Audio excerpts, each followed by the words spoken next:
नमस्कार, मैं अनूप कुमार और आपका इस चैनल पे स्वागत है। In this video we will discuss about BHU DMC जो डिपार्टमेंट ऑफ मेन कैंपस है वर्सेस ड्यू साउथ कैंपस के बारे में बात करेंगे कि यदि आपका बीएचयू डीएमसी में एडमिशन हो गया है और ड्यू के साउथ कैंपस में एडमिशन हो गया है तो आपको कहां जाना चाहिए, बेटर क्या रहेगा। ओवरऑल देखो, डिसीजन आपको ही लेना है। मैं आपको एक हेल्प करूंगा, जो इन्फॉर्मेशन है वो मैं आपको बता दूंगा। इसके बेस पे और इसके ये सारी जानकारियों के आधार पे आप एक प्रॉपर डिसीजन लेना, क्योंकि डिसीजन देखो खुद से ही लेना है ना। किसी के इन्फ्लुएंस में होकर, किसी से मोटिवेट होकर ये डिसीजन सही नहीं होता, खुद ही आपको लेना है। हाँ, ये बात सही है कि जो भी डिसीजन हम लेते हैं वो बाहरी वातावरण से, सोसाइटी से इंपैक्टफुल जरूर रहता है, पर डिसीजन आपको खुद से ही लेना है, ठीक है। तो इसमें क्या है, जो बीएचयू डीएमसी है इसके बारे में मैं एक वीडियो बनाया था, उसमें आपको बताया था, लेकिन इसमें हम लोग विशेष रूप से चर्चा करेंगे। स्पेशली इस पॉइंट को मैंने लिया है। तो देखो, अगर आपका बीएचयू डीएमसी में एडमिशन हो जाता है और ड्यू के नॉर्थ कैंपस में एडमिशन हो जाता है तो फिर तो विवाद ही खत्म हो गया कि हमको नॉर्थ कैंपस बेटर है और हर किसी को पता है। पर आपको एक देखना होगा कि आपका बैकग्राउंड कैसा है ना। क्योंकि जब ड्यू में आप जैसे जाते हैं तो यहाँ खर्च का जो पैरामीटर है ना वो बड़ा बढ़ने लगता है ना। इसका ये पारा चढ़ने लगता है ना, अगर थर्मामीटर के भाषा में अगर बात करें तो पारा चढ़ने लगता है ड्यू में खर्च के लेवल पे। लेकिन अगर बीएचयू की बात करें तो अगर आपके पास 4000 से 4500 है ना, 5000 तक ले अगर आपका रुपया है तो आप मान के चलें कि हर महीने आपका काम हो जाएगा। ये पर मंथ की मैं बात बता रहा है ना। चाहे आपको हॉस्टल मिले या ना मिले, दोनों बात लगभग एक ही है, आपको इतना पैसा लगेगा। अब कुछ लोग कहेंगे हॉस्टल में कैसे, एक ही बात है। हॉस्टल में तो कम हॉस्टल में देना पड़ता है, लेकिन जब आप बाहर रहेंगे तो स्टूडेंट लाइफ की तरह आप रहेंगे और खुद से खाना वाना बनाएंगे, तो जो हॉस्टल में खुद से वो बना उना के देते हैं तो उससे भी तो चार्जेज हो जाती है ना। तो लगभग 3000 लेते हैं, 3000 3200 3500 पड़ जाता है हॉस्टल के खाना। लेकिन जब आप रूम पे रहेंगे तो उतना खाना कभी नहीं आएगा, 2200 मैक्सिमम जाएगा, 2000 1700 1800 में एक कैंडिडेट पे पड़ेगा, है ना। जब दो लोग रहेंगे तो ऐसा पड़ता है। मैं कितना दिन से 2015 से मैं बाहर रह रहा हूँ, लगभग ये खर्चा आया। तो बहुत दिन पहले तो 1500-1600 में काम हो जाता था, लेकिन जब आप बीएचयू में जब से मैं आया हूं, यहां जब बनारस रहता हूं तो वही 1900 1800 कभी 2000 हर महीने यही जाता है। तो उसमें बच जाता है, तो 1500 इधर बचता है, तब के रूम रेंट में चला जाता है। तो इसलिए बराबर ही खर्च पड़ेगा, 4500 से 5000 कम से कम ये खर्च है। मतलब इतना में काम हो जाएगा, हवाबाजी कुछ नहीं हो पाएगा। आप अपने दोस्तों के साथ बहुत पार्टी नहीं कर सकते, ये नीड है, इतना होगा तो आपका काम चल जाएगा। लेकिन अगर हम बीएचयू के बाद ड्यू की बात करें तो ड्यू में इतना सबका काम नहीं चलेगा। ड्यू में आप कई वीडियोस देखेंगे तो उसमें आपको पता चलेगा कि 8000 तक खर्च चला जाता है, और कई लोग करते हैं, इतना करना पड़ता है, कोई उपाय नहीं है। यहाँ पे क्या होगा ना, रूम लेना आपके लिए एक चैलेंज हो जाएगा। वो कितना होगा, है ना।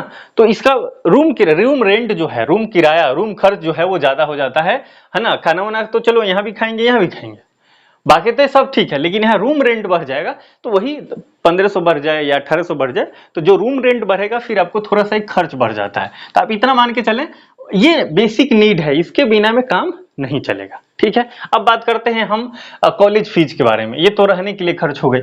ये मैं क्यों बताया आपको, क्योंकि ड्यू में जब आपका एडमिशन होता है तो आमतौर पे आपको बाहर ही रहना पड़ता है, क्योंकि हॉस्टल वहाँ फैसिलिटीज बहुत कम कैंडिडेट को मिलता है, लिमिटेड स्टूडेंट को। यहाँ भी लिमिटेड को मिलता है, लेकिन आमतौर पर यहाँ कैंडिडेट को मिल जाता है जिसका ठीक ठाक नंबर है उसका, ठीक। तो हमने एक तुलना करके दिखा दिया। दूसरी बात, अब हम बात करते हैं फीस के बारे में। तो अगर बीएचयू के फीस की बात करें तो आपको पता है इंफॉर्मेशन बुलेटिन में इसका फीस तो बहुत कम है, लेकिन ड्यू का फीस ज्यादा है ना। 15000 20,000 जो नॉर्थ वाले कैंपस के हैं अच्छे कॉलेज उसका है। बाकी यूनिवर्सिटी जो बाकी कॉलेजेज हैं उसका भी फीस अच्छा खासा ही है, इसमें कोई शक नहीं है ना। तो फीस तो अच्छा खासा है, तो ये चीज हो गई। लेकिन अब बात आता है कि आगे क्या। तो देखो, यहां अगर आपको एक देखें तो एक क्लोज्ड कैंपस मिलेगा 1300 एकड़ का। 1300 एकड़ का आपको एक क्लोज कैंपस मिलेगा, कैंपस लाइफ आपको प्रॉपर मिलेगा।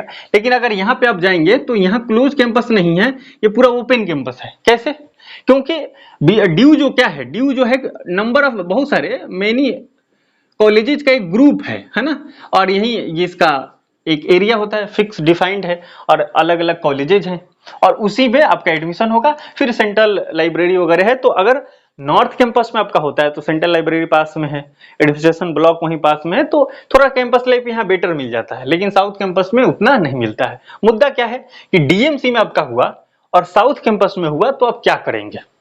तो देखो टोटली चॉइस तो आपकी है, लेकिन हमने आपको कुछ डेटा बता रहा, आप उसको आधार पर सोचे। अब मान लो कि आपको करना यूपीएससी की तैयारी, बहुत सारे ऐसे होते हैं ड्यू जाने वाले मैक्सिमम कैंडिडेट यूपीएससी की तैयारी करते ही हैं, और जो पीजी करता है और खास तौर पे उसका ह्यूमैनिटी सब्जेक्ट होता है तो जरूर ही सोचता है कि चलो हम एक बार सिविल सर्विस तो बनता है। और दिल्ली जाते हैं तो और भी आपको सोसाइटी, वहाँ की जो माहौल है उसका इम्पैक्ट आप पे पड़ता है, और एक बार ना एक बार आप एग्जाम देते हैं, है ना, ऐसा होता है, माहौल थोड़ा वहाँ इम्पैक्ट डालता है, तो लोग एग्जाम देते हैं और आप पहले से आप सोच के जा रहे हैं तो अच्छी बात है, वेल एंड गुड। तो यहाँ अगर जाते हैं तो यूपीएससी की अगर बात करें या सिविल सर्विस की बात करें, स्टेट पीसीएस वगैरह की, तो यहाँ पे ज्यादा माहौल मिलेगा, यहाँ पे ज्यादा माहौल मिलेगा। लेकिन बीएचयू में क्या होगा, बीएचयू में वो माहौल नहीं मिलेगा आपको, है ना। यहाँ पे सब कुछ पास पास में है, जो यूपीएससी का जो पूरा सेटअप है सब कुछ दिल्ली में है, तो आप कभी ना कभी घूमते घूमते आप वहां देखने भी जा सकते हैं, तो थोड़ा मोटिवेशन लेवल हाई रहेगा। उसके बाद जो भी यूपीएससी से रिलेटेड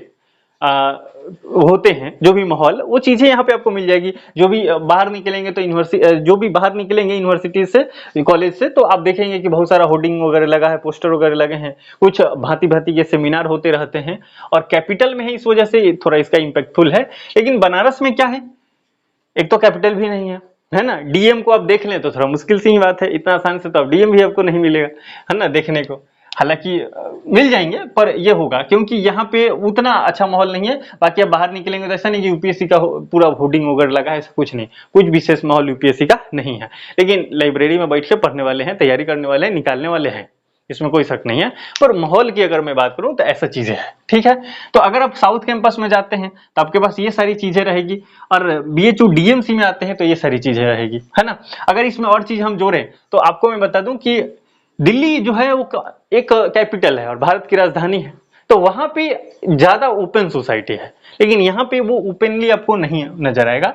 दूसरी बात मैं बता दूं, यहाँ कोई भी आपका सब्जेक्ट रहेगा तो अपॉर्चुनिटीज ज्यादा मिलेगा, अपॉर्चुनिटीज भांति भांति के आपको मिलेगा। इंटर्नशिप वगैरह करना होगा तो आपको यहाँ विशेष तौर पे मिलेगा, लेकिन यहाँ पे आपको वो चीजें नहीं मिलेगी, है ना, लिमिटेड हो जाएगा, है ना। कैंपस सिलेक्शन की अगर बात कर लेते हैं, है ना, अब मान लो इकोनॉमिक्स से एग्जांपल लेते हैं तो Delhi school of economics north campus में है, ड्यू के, है ना।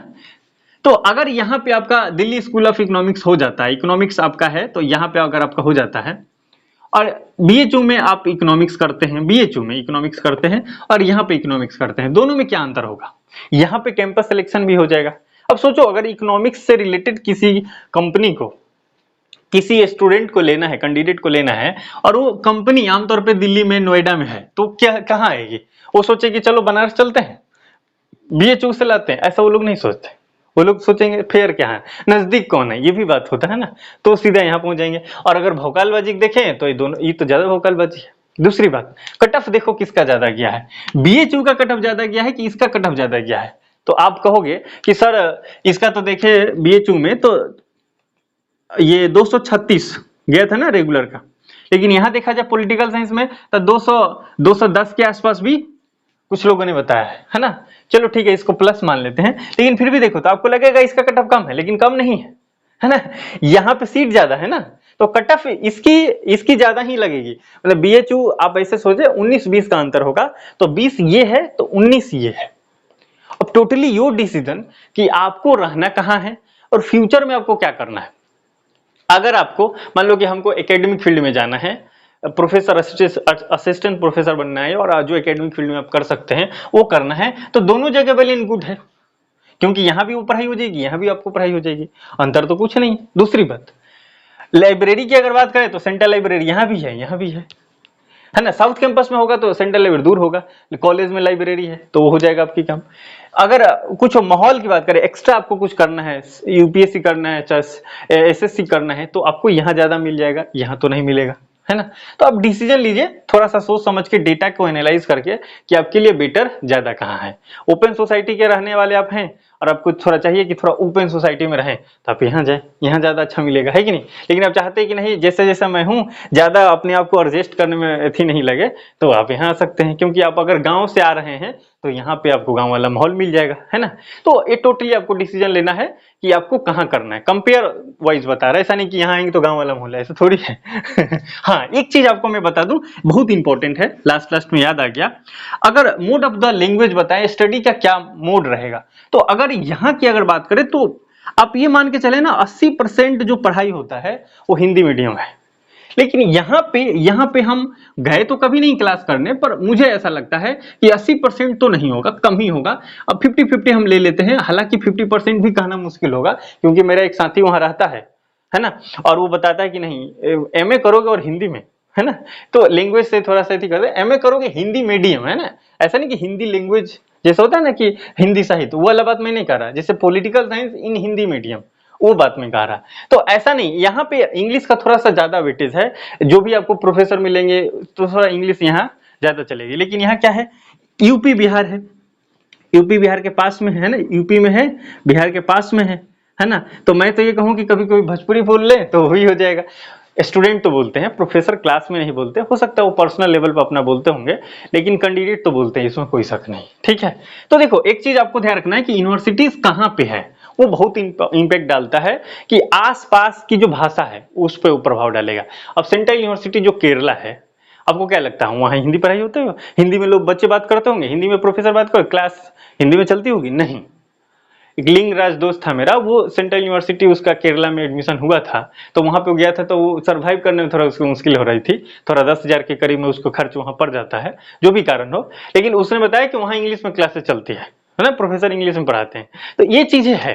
और मैं आपको बताऊं, सेंट्रल यूनिवर्सिटी जब गुजरात में गया था तो वहां ज्यादा इंग्लिश में पढ़ाई हो रही थी कंपेयर टू यहाँ बीएचयू में। वहां तो कुछ ऐसे सर हैं जो कि आते हैं तो भले एक लाइन अगर उनको बोलने में लेट लग रहा है तो लेट से ही बोलेंगे, हिंदी नहीं बोलेंगे, वो इंग्लिश ही बोलेंगे, ऐसा ही होता है वहां पे। तो हाँ, कुछ ऐसे टीचर हैं जो कि हिंदी में भी पढ़ाते हैं, है ना। ये चीजें एक वीडियोस मैंने बनाया था कि यूनिवर्सिटीज में प्रोफेसर कैसे पढ़ाते हैं, तो आप जरूर देखना, ये थंबनेल वगैरह भी आपको मैं कोशिश करूंगा एडिट करते समय लगाने का, तो ये चीजें हो जाएगी, तो आप वो देखेंगे। तो इंडिविजुअली प्रोफेसर का चॉइस होता है, लेकिन आमतौर पे क्लासरूम में किस भाषा को समझने वाले ज्यादा कैंडिडेट है वो भी इंपैक्ट डालता है। और यहाँ पे अगर हम बात करें बीएचयू की, तो यूपी बिहार के कैंडिडेट इसमें ज्यादा आते हैं, तो इस वजह से यहाँ हिंदी का माहौल ज्यादा है। लेकिन अगर आप इंग्लिश पढ़ने में ज्यादा सहज हैं, इंग्लिश आपको लगता है कि इंग्लिश ही हमें पढ़ना है, तो अब यहाँ साउथ कैंपस में भी जाएंगे तो ज्यादा बेटर रहेगा, ठीक है। दिल्ली में है तो ज्यादा बेटर तो हम लोग इसको देंगे ही, भले साउथ कैंपस है। देखो साउथ कैंपस कहना ऐसा कुछ नहीं है, एक कॉलेज मान लो, एक सेंट्रल लाइब्रेरी मान लो कि यहाँ पे है, या एडमिनिस्ट्रेशन ब्लॉक यहाँ पे है, कुछ कॉलेजेज यहाँ आसपास में है, कुछ कॉलेजेज दूर है, बस यही तो है अंतर। हाँ, अब यहाँ पे आपका हो गया तो यहाँ क्लासेस, तो यहाँ आपको पास में हो सकता है कि रूम लेकर रहना पड़े, है कि नहीं। तो ऐसे यहाँ पे आप कनेक्टिविटी बहुत थोड़ा कम रहेगी, तो इतना इंपैक्टफुल ये बात नहीं है कि यहाँ कनेक्टिविटी कम रहेगी, आप आ जा सकते हैं आसानी से, कोई दिक्कत नहीं। और जो भी हमने तो ये भी सुना है 100% में ऐसी एश्योरिटी नहीं है, क्योंकि अलग अलग लोगों से बात करो तो अलग अलग बात करते हैं, जब तक हम वहां जाके नहीं देखेंगे तब तक मैं कभी एश्योरिटी के साथ नहीं बोलेंगे। कुछ लोग बोलते हैं क्लासेस तो यहीं चलती है, और कुछ लोग बोलते हैं नहीं, एडमिशन कहीं हो, क्लास तो आपको डिपार्टमेंट में चलता है। तो ये कहां तक सही है, अगर आपको ये बात पता है तो आप जरूर कमेंट में बताइए। मिलते हैं अगले वीडियो में किसी इन्फॉर्मेटिव टॉपिक के साथ। ये वीडियो कैसा लगा आप ये भी बताइए। वीडियो पर आपने अब तक लाइक नहीं किया है तो लाइक कर दीजिए, चैनल पे पहली बार है तो सब्सक्राइब कर लीजिए। जय हिंद, जय भारत।